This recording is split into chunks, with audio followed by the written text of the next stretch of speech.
Le calendrier officiel des prises en main du Galaxy S26 Ultra est désormais verrouillé. En même temps, Samsung applique des remises agressives sur le Galaxy S25 Ultra, ce qui en fait une alternative très tentante dès maintenant via des listings vérifiés mentionnés dans cette vidéo. Avec de vrais changements à venir sur le S26 Ultra et des offres solides déjà disponibles sur son prédécesseur, le timing ne pourrait pas être plus intéressant, car le prochain mouvement de Samsung est déjà en train de se dessiner. Samsung ne se contente pas d'ajuster les spécifications cette année. Alors que le design global du S26 Ultra a déjà été confirmé, le calendrier de lancement lui-même est différent. Un leaker bien connu a confirmé la date exacte de la présentation, le 25 février 2026. C'est presque un mois entier plus tard que le Galaxy S25 Ultra qui a été dévoilé le 22 janvier 2025. Et ce retard ne représente qu'une partie de l'histoire. Pour les acheteurs du quotidien, l'attente pourrait être encore plus longue.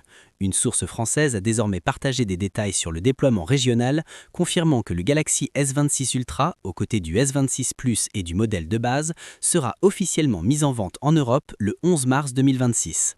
Les accessoires seront lancés en même temps. Comparé aux précédentes sorties Galaxy, c'est sensiblement tardif, et cela change la manière dont les acheteurs devraient planifier. Donc, de manière réaliste, voici combien de temps la plupart des utilisateurs devront attendre avant de tenir réellement le Galaxy S26 Ultra entre leurs mains. Et si cette attente semble trop longue, la stratégie de prix actuelle de Samsung prend soudain tout son sens. Le Galaxy S25 Ultra, avec ses fortes remises mises en avant dans cette vidéo, devient une alternative très réelle, surtout tant que la prochaine génération reste hors de portée.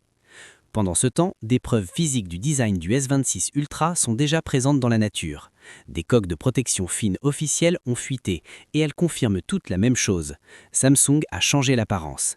L'ère des anneaux de caméra individuellement isolés est terminée, remplacée par une disposition rafraîchie. Ces coques ne révèlent pas de nouvelles fonctionnalités, mais elles verrouillent discrètement la direction finale du design. Il y a aussi des nouvelles qui pourraient décevoir certains acheteurs, mais en enthousiasmer d'autres. Selon des tests partagés par SemiGuru, des versions logicielles précoces du S26 Plus ont été évaluées sur un appareil routé.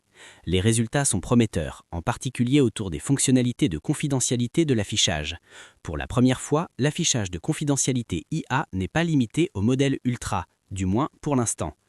L'affichage de confidentialité semble également actif sur le S26 Plus, ce qui suggère qu'il ne s'agirait pas d'une fonctionnalité exclusive à l'Ultra.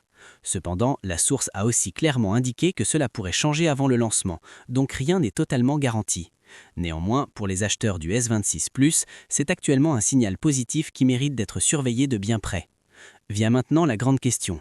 Les propriétaires de S25 Ultra devraient-ils passer à la mise à niveau ? Les comparaisons de spécifications côte à côte entre le Galaxy S26 Ultra et le S25 Ultra révèlent des changements significatifs, mais aussi quelques surprises. De la technologie d'affichage aux dimensions physiques, Samsung a ajusté plusieurs domaines clés, et tous n'indiquent pas directement une évolution en avant.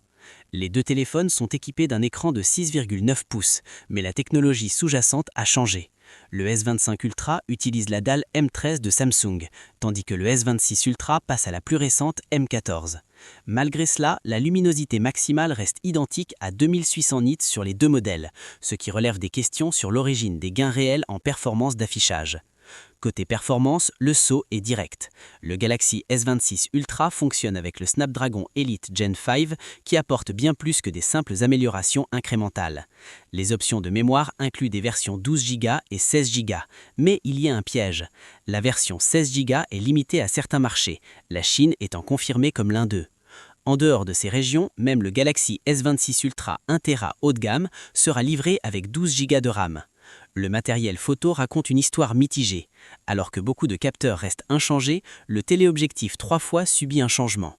L'ouverture est en réalité meilleure sur le S25 Ultra que sur le S26 Ultra, marquant une rétrogradation inattendue. La capacité de batterie reste identique à 5000 mAh, malgré des rumeurs précédentes suggérant une augmentation. C'est du côté de la recharge que les choses avancent enfin. La recharge filée passe de 45 watts sur le S25 Ultra à 65 watts sur le S26 Ultra.